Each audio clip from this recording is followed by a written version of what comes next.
नमस्कार, India voice देख रहे हैं आप और मैं हूं आपके साथ शिवम दुबे। बुलेटिन की शुरुआत करेंगे। उत्तराखंड हरियाणा के मुख्यमंत्री नायब सिंह सैनी लाइव आ रहे हैं। क्या कुछ कह रहे हैं मुख्यमंत्री, सुनवाते हैं आपको।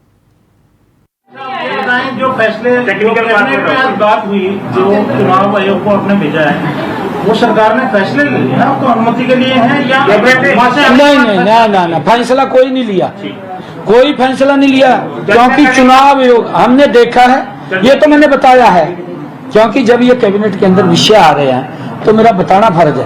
फैसला हमने कोई नहीं लिया, नाम फैसला ले सकते हैं, फैसला चुनाव आयोग को भेजा है कि हमने कहा कि चुनाव आयोग को भेजे, जो वो निर्णय करेगा उसके बाद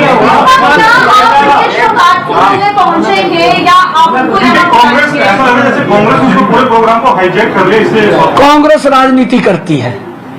कांग्रेस क्योंकि ऐसा उसके पास मुद्दा बताने के लिए तो नहीं है कुछ भी, वो तो इस प्रकार की राजनीति करती है। परंतु मैंने तो उसी दिन ही कहा था कि हमें अपनी बेटी के ऊपर गर्व है और उसको कोई चिंता करने की जरूरत नहीं है।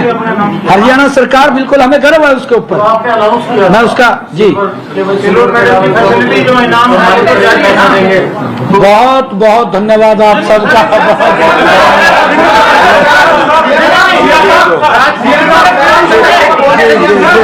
चुनावों की घोषणा की है, मैं इसका स्वागत करता हूं। हम चुनाव के लिए पूरी तरह से तैयार हैं।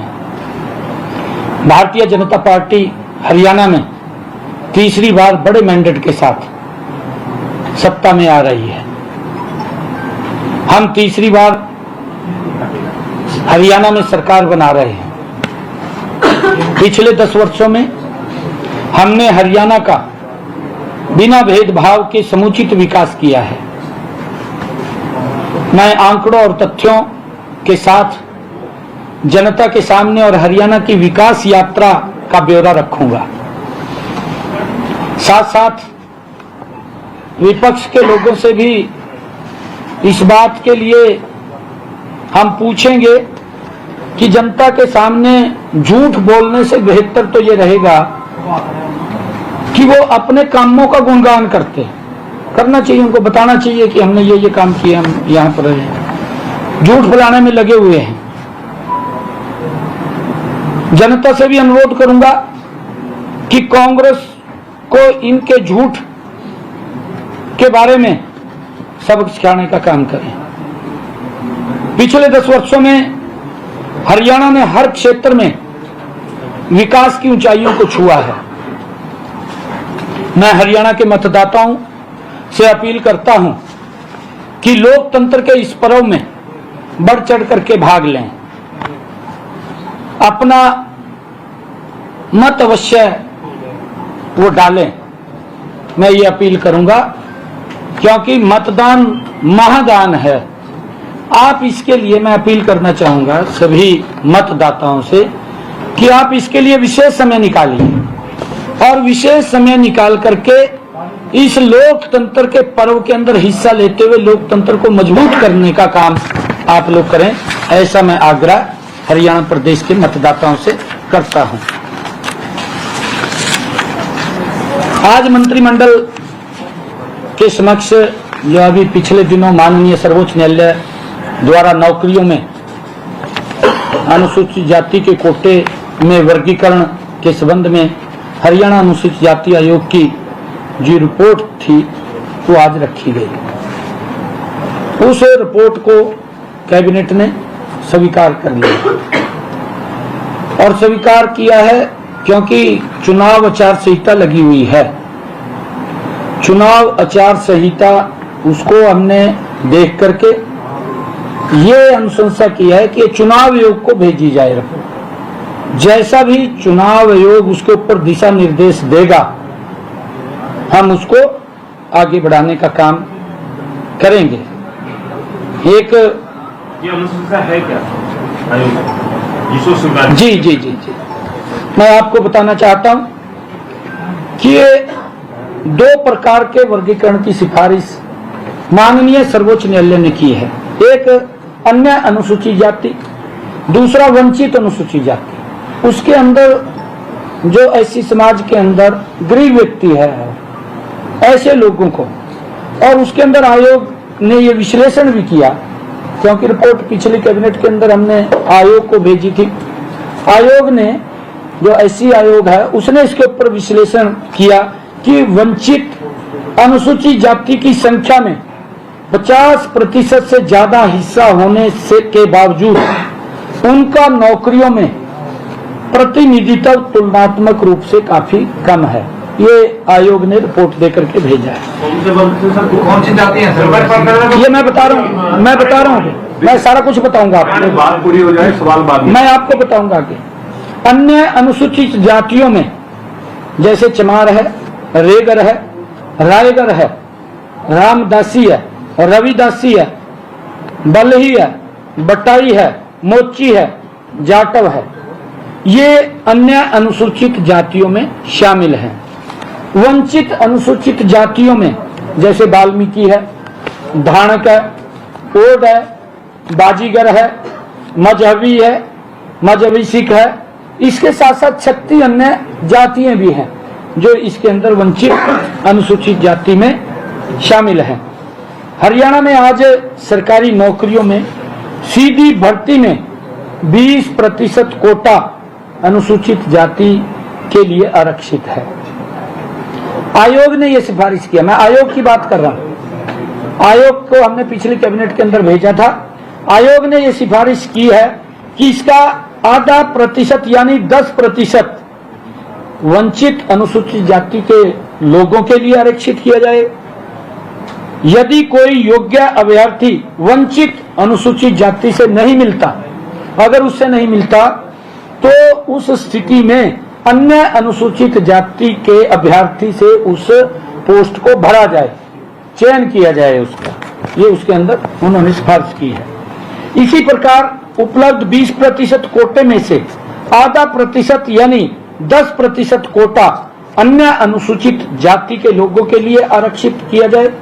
यदि कोई योग्य अभ्यर्थी अन्य अनुसूचित जाति में से नहीं मिलता तो उस स्थिति में वंचित अनुसूचित जातियों से अभ्यर्थियों का चयन किया जाएगा। हाँ जी, इधर से भी ले सकते हैं, उधर से भी ले सकते हैं, दोनों भी, खाली ना पोस्ट रहे, जो वो कोटा है वो कोटा उतना बरकरार रहे। और इसी प्रकार आज के कुल 20% कोटा में कोई परिवर्तन नहीं होगा, क्योंकि वो 20% जो कोटा है वो कोटा रहेगा। आज कैबिनेट ने इन सारे आंकड़ों का विश्लेषण का अध्ययन करने के बाद हरियाणा अनुसूचित आयोग की रिपोर्ट को स्वीकार कर लिया है, जैसा मैंने बताया भी है। लेकिन आदर्श तो रुक करेंगे खबरों की ओर। बुलेटिन की शुरुआत करेंगे बड़ी और अहम खबर के साथ। प्रयागराज से बड़ी खबर हम आपको बता रहे हैं। इलाहाबाद हाईकोर्ट का महत्वपूर्ण फैसला आया है। आपराधिक केस होने से नियुक्ति को नहीं रोक सकते। मिर्जापुर के एक मामले में केस की सुनवाई के दौरान ये फैसला लिया गया, यानी कि नियुक्ति देने से इंकार नहीं किया जा सकता। तो डीएम मिर्जापुर मुख्य अभियंता लघु सिंचाई को नोटिस भेजा गया है। हाईकोर्ट ने नोटिस देकर दोनों अफसरों से जवाब मांगा है। तो आईपीसी की धारा 498A को लेकर कोर्ट ने टिप्पणी की है। परिवार पर दबाव बनाने के लिए 498 की धारा लगाई जाती है और इस आधार पर नौकरी देने से इंकार नहीं किया जा सकता या नहीं कर सकते। तो जस्टिस जे मुनीर की सिंगल बेंच ने ये आदेश दिया है। तो ये बड़ी खबर हम आपको बता रहे हैं प्रयागराज से। इलाहाबाद हाईकोर्ट ने यह बड़ा फैसला लिया है कि दबाव बनाने के लिए जो आईपीसी की धारा 498 लगाई जाती है, उसके आधार पर आप परिवार पर दबाव के लिए जो धारा लगाई जाती है उस पर आप किसी की नियुक्ति इस धारा के तहत नहीं कर सकते हैं, मतलब रोक नहीं सकते हैं। तो परिवार पर दबाव के लिए धारा लगाई जाती है 498A और इसके लिए डीएम मिर्जापुर और मुख्य अभियंता लघु सिंचाई को नोटिस भेजा गया है। तो हाईकोर्ट ने नोटिस देकर दोनों अफसरों से जवाब मांगा।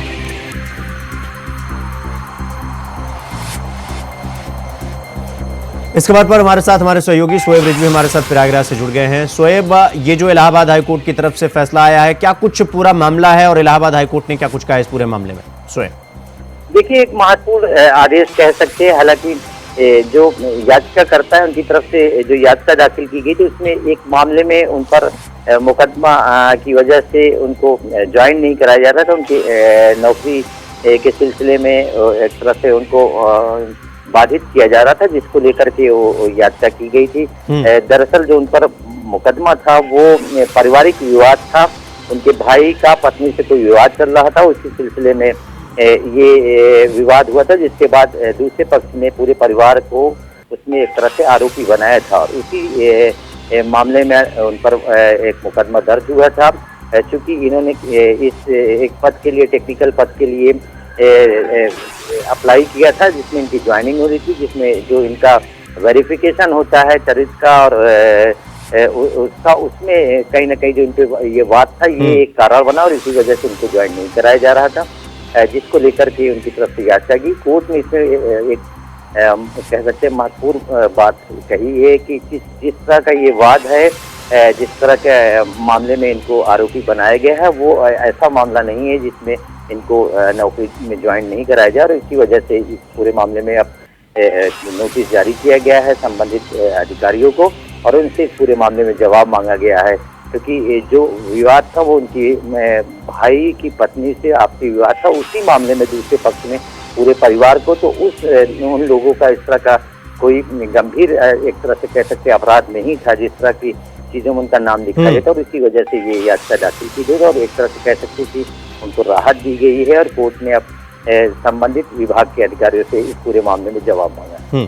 शोएब, अक्सर हम देखते हैं कि ये जो धारा का जिक्र हो रहा है आईपीसी की धारा 498A, इसके तहत हम अक्सर देखते हैं कि कई जगहों पर विवाद होता है और विवाद होने के बाद पुलिस खास करके एक तरीके से कहें तो 498 का ए का हवाला देकर पूरे परिवार पर दबाव डालती है कि जैसे मान लीजिए कोई एक मुख्य उसमें आरोपी है तो अगर वो फरार होता है तो उसके सिचुएशन में 498 की धारा लगा करके बाकी परिवार पर दबाव डाला जाता है, उनको नामजद किया जाता है और इसके आधार पर अगर अगला आदमी कहीं एग्जाम देता है उसकी नियुक्ति होने वाली होती है तो ये धारा लगने के बाद तो उस पर नियुक्ति नहीं की जा सकती थी।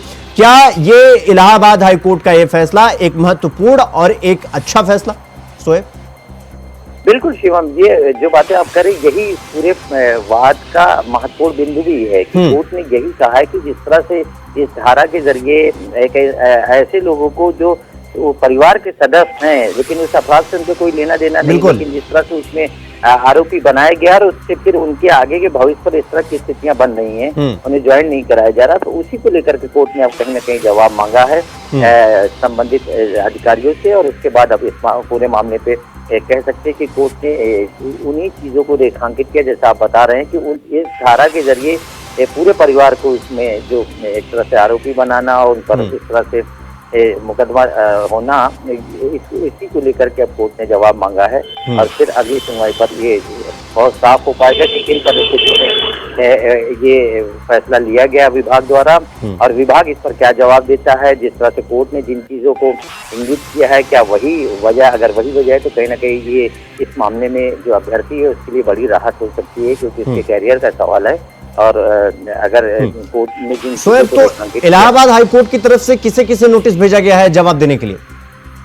देखिए, संबंधित जो विभाग है, सिंचाई विभाग है, उसके जो संबंधित अधिकारी है जिनके दायरे में उस व्यक्ति की नियुक्ति का प्रोसीडिंग होनी है, उन्हीं लोगों से ये पूरी जवाब मांगा गया है कि किन परिस्थितियों में, क्योंकि उसने वो सारी चीजें पूरी कर ली थी, अब उसे ज्वाइन कराना था तो क्या क्या कारण है और क्यों नहीं ज्वाइन कराया जाए।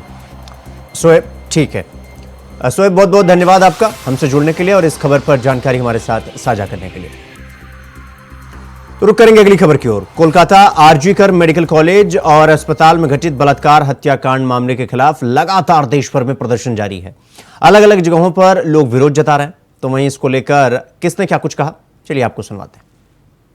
इन्वेस्टिगेशन कर रही है, हम तो इन्वेस्टिगेशन, हमें लगता है कि इन्वेस्टिगेशन पर हमें भरोसा करना चाहिए, इन्वेस्टिगेशन ठीक से होने चाहिए और होगा भी, सीबीआई करेगा भी, बशर्ते कि जो प्रूफ रहता है ऑकरेंस की जगह पे उसके साथ छेड़छाड़ अगर नहीं हुआ है, क्योंकि बहुत दिनों तक पुलिस ने इन्वेस्टिगेशन किया। इससे पहले भी हमने बहुत सारे केसेस देखे हैं, नोबेल चोरी से लेकर जो सीबीआई को इतनी देर बाद ट्रांसफर किया गया, तब सीबीआई के हाथ में कुछ नहीं था, क्योंकि प्रूफ जो थे, प्रूफ तो जहां घटना घटती है वहां पे रहता है, और with in few days, specially murder and rape cases के दौरान वो बायोलॉजिकल रिमेन्स रहती है, उसका प्रूफ का जो लॉन्जिविटी है वो घट जाता है। कि कैसी विडम्बना है बंगाल में, जहां एक महिला के साथ एक उभरती युवा डॉक्टर जो इस माटी की सेवा करती, उसके साथ घटना होती है, और मुख्यमंत्री यहाँ की महिला, जिसको आज इतने दिन बाद वो रोड पर उतरती है, अपने आप में ये एक षड्यंत्र का ये प्रतीक है। एक लड़की की जब उस डॉक्टर के संग गैंग रेप हो रहा है, उसका मर्डर हो रहा है, आप वहाँ के लोग, जो आपको सबसे पहले कार्रवाई करनी चाहिए थी, आप उस प्रिंसिपल, वहाँ जितने भी लोग थे उन सबको सस्पेक्टेड मान के, उन सबसे कड़ी कार्रवाई करके, कड़ी पूछताछ करके वहाँ आपको निकालने चाहिए थे सबूत। और हो क्या रहा था, आपने उसको दूसरे कॉलेज में शिफ्ट कराया।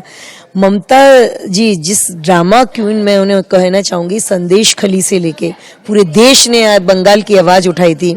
लगातार बंगाल में महिलाओं पर अत्याचार, बलात्कार जिसे कहें, ये निरंतर रूप से होता रहता है। इससे बड़ा नाटक और क्या हो सकता है। अब मैं ही सरकार में बैठी हूँ, मैं ही प्रोटेस्ट रैली निकालूं, मैं ही कुछ करूं, मेरी अंडर में पुलिस था, मेरी अंडर में आपका वो, और मैं ही प्रोटेस्ट रैली निकालूं। इससे बड़ा नाटक तो आज तक कभी देखा नहीं। एक लड़की का मामला है, महिला मुख्यमंत्री है, नैतिक जिम्मेदारी लेते हुए इस्तीफा देना चाहिए और प्रोटेस्ट नहीं करना चाहिए। अच्छे से इन्वेस्टिगेशन करके, चाहे 5 लोग हो, 10 लोग हो, सबको। लॉ एंड ऑर्डर एक स्टेट सब्जेक्ट है, और वेस्ट बंगाल की मुख्यमंत्री ममता बनर्जी जी कहती है कि ये एक बहुत बड़ा हादसा है, जो अपराधी हैं उनको सजाए मौत मिलनी चाहिए। दूसरे तरफ वो बोलते हैं कि बाम राम सभी जिम्मेदार हैं। मैं पूछना चाहती हूँ कि प्रदेश का मुख्यमंत्री कौन है, प्रदेश का गृह मंत्री कौन है, प्रदेश का हेल्थ मिनिस्टर कौन है? जो ये नाम ममता बनर्जी है तो उनको एक नैतिक जिम्मेदारी लेनी ही पड़ेगी।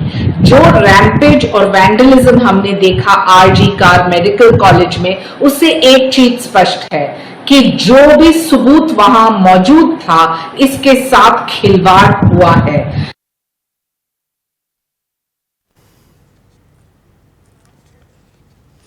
रुक करेंगे अगली खबर की ओर। दिल्ली में आम आदमी पार्टी के नेता मनीष सिसोदिया ने कालकाजी मंदिर में दर्शन किए। इस दौरान उन्होंने क्या कुछ कहा, जेल से बाहर आने के बाद सुनाते हैं आपको। मैं अपना सर झुकाने आया था। हम सब दिल्ली के लोग, और दिल्ली में पूरे देश के लोग, ये कहते हैं कि कालका माई दिल्ली की रानी है, देश की रानी है। तो जेल से बाहर आने के बाद रानी माँ के चरणों में, कालका माई के चरणों में अपना सर झुकाने आया था, और माई के चरणों में यही प्रार्थना है कि हम सब से, दिल्ली के लोगों से और भी किसी से कहीं कोई भूल चूक हुई हो तो आप तो रानी माँ हैं, क्षमा करिए और अपनी कृपा बनाए रखिए। मैंने वहाँ प्रार्थना की थी, बहुत बाहर लोगों ने बहुत मन्नतें मांगी थी, प्रार्थना की थी। मैं सबकी ओर से माता के चरणों में धन्यवाद करने आया था कि आपने सबकी विनती सुनी, और बहुत जल्द हम सब लोग, देश के लोग, बहुत सारे लोग प्रार्थना कर रहे हैं, कालका माई के चरणों में भी प्रार्थना कर रहे हैं कि जल्दी ही हमारे अरविंद केजरीवाल जी, जो देश के लिए एक बड़ा विजन रख रहे हैं, वो भी हम सब के लिए बाहर आएँ, देश के लिए बाहर आएँ। और मुझे पूरा यकीन है कि बहुत जल्द कालका माई की कृपा होगी और वो भी हम सब के बीच आएंगे, फिर हम माथा टेकने आएंगे। तो कोलकाता में प्रशिक्षु डॉक्टर के साथ हुई घटना को लेकर डॉक्टर आज भी सड़कों पर हैं। आगरा में रेजिडेंट डॉक्टरों के साथ आईएमए भी शामिल हो गया है। आगरा आईएमए ने 24 घंटे के लिए ओपीडी बंद रखा और विरोध जताया। आगरा एसएन मेडिकल के बाहर एमजी रोड पर मानव श्रृंखला बनाकर डॉक्टर विरोध प्रदर्शन करते हुए नजर आए। इस दौरान डॉक्टरों ने कड़े कानून बनाने की मांग की और ये कहा कि मांग पूरी न होने तक अनिश्चितकालीन हड़ताल पर जाएंगे। इस हड़ताल को समाजसेवी और धर्मगुरुओं ने भी अपना समर्थन दिया। हुई महिला डॉक्टर के साथ घटना के बाद पूरे देश में आक्रोश है। वहीं तमाम जो देश के डॉक्टर हैं वो रोडों पर हैं और एक आगरा में मानव श्रृंखला बनाई गई है। आप साफ तौर से तस्वीरों में देख सकते हैं, ये आगरा के एसएन मेडिकल कॉलेज आपके पास है, आपको साफ तौर से दिखा दें। यहाँ पर तमाम जो डॉक्टर हैं, यहाँ पर मानव श्रृंखला बनाई गई है और कुछ डॉक्टर हैं, इनसे बात कर लेते हैं। ये लोग यहाँ पर मौजूद हैं, बड़ी संख्या में आगरा के डॉक्टरों में भी आक्रोश है। इनसे बात करते हैं, क्या कुछ इनकी मांग है। हमारी संवेदनाओं का आक्रोश का लावा फूटा है आज, जो सड़कों पर मजबूर कर दिया हमारे पेशेवर डॉक्टर्स को उतरने के लिए। इस देश की हर बिटिया अनमोल है और एक बिटिया का अगर हत्या होती है अस्पताल के गलियारों में, जो पीड़ित मानवता की सेवा में लगी थी, इससे ज़्यादा शर्मनाक घटना नहीं हो सकती है। हमारी पहली और पुरजोर मांग है कि हमारे जूनियर डॉक्टर्स को उनके परिसर में सुरक्षा दी जाए। केंद्र सरकार एक ऐसा प्रभावी सुरक्षा कानून लाए जो इस देश में हर डॉक्टर्स को सुरक्षित माहौल में लोगों की सेवा करने का मौका दे, ना कि एक ऐसा माहौल पैदा हो जो लोग अपनी रात दिन की मेहनत करके, भूख प्यास त्याग कर, अपनी नींद त्याग कर कर मरीजों की जान बचाने के लिए लगे हैं। उनकी जान को खतरा इस प्रकार से हो रहा है कि एक दुष्कर्म करने के बाद एक बिटिया को गलियारों में पाशविक तरीके से कुचल दिया जाता है। उसके प्रति आक्रोश व्यक्त करने के लिए, विरोध व्यक्त करने के लिए जूनियर डॉक्टर्स के संग पूरी इंडियन मेडिकल एसोसिएशन, आगरा के समस्त डॉक्टर्स सड़क पर उतरकर आज विरोध प्रदर्शन कर रहे हैं। न केवल आगरा के बल्कि पूरे देश के डॉक्टर्स इस मांग में उनके साथ खड़े हुए हैं। पूरा देश और तमाम सामाजिक संगठन उनके साथ खड़े हुए हैं। देखिए, आगरा ही नहीं, पूरे देश के डॉक्टर उस मासूम जो बेटी थी, डॉक्टर थी, उसके साथ खड़े हैं। और आप साफ तौर से देख सकते हैं यहाँ पर बड़ी संख्या में जो आगरा के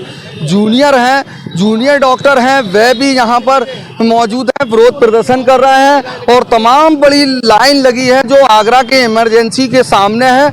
हमारे साथ कुछ डॉक्टर और हैं, इनसे बात कर लेते हैं और इनसे जानते हैं क्या कुछ इनकी मांग है। डॉक्टर, क्या कुछ मांग है आपकी? नमस्कार, मैं डॉक्टर अरुण जैन।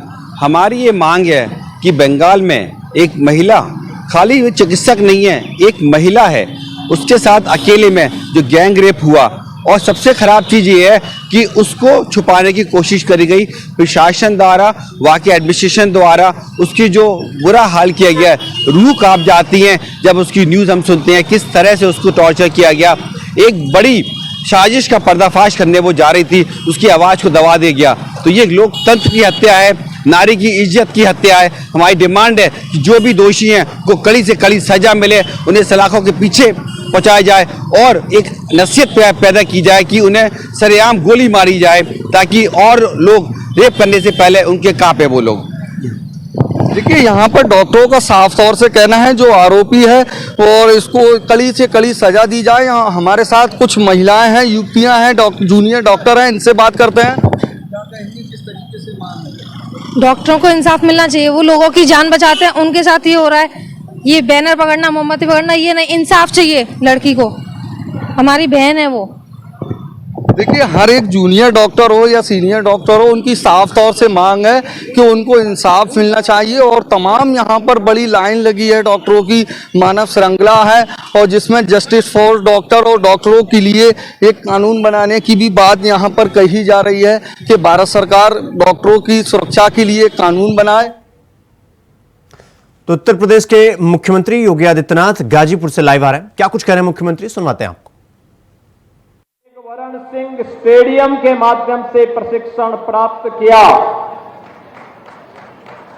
स्वर्गीय तेज बहादुर सिंह जी के मार्गदर्शन में यहां पर खेल की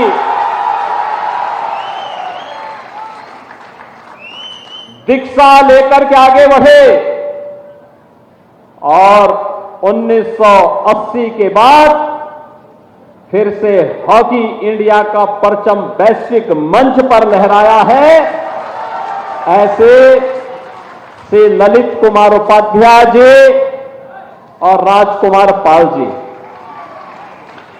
जिन्होंने भारत की हॉकी का फिर से गौरव बहाल कराया है, उन सब का मैं हृदय से, इन दोनों का हृदय से, प्रदेश सरकार की ओर से, प्रदेश की जनता की ओर से हृदय से अभिनंदन करता हूं, इनका स्वागत करता हूं।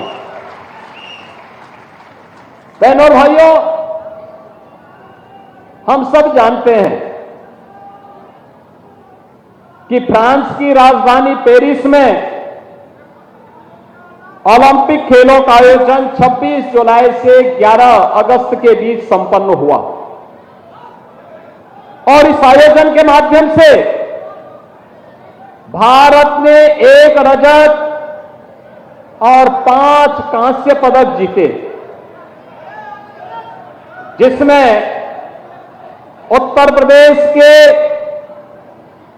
इन 2 खिलाड़ियों ने हॉकी इंडिया के माध्यम से कांस्य पदक जीतने में सफलता प्राप्त की और ओलंपिक में फिर से भारतीय हॉकी का दिन आने वाला है, इसकी शुरुआत भी कर ली है।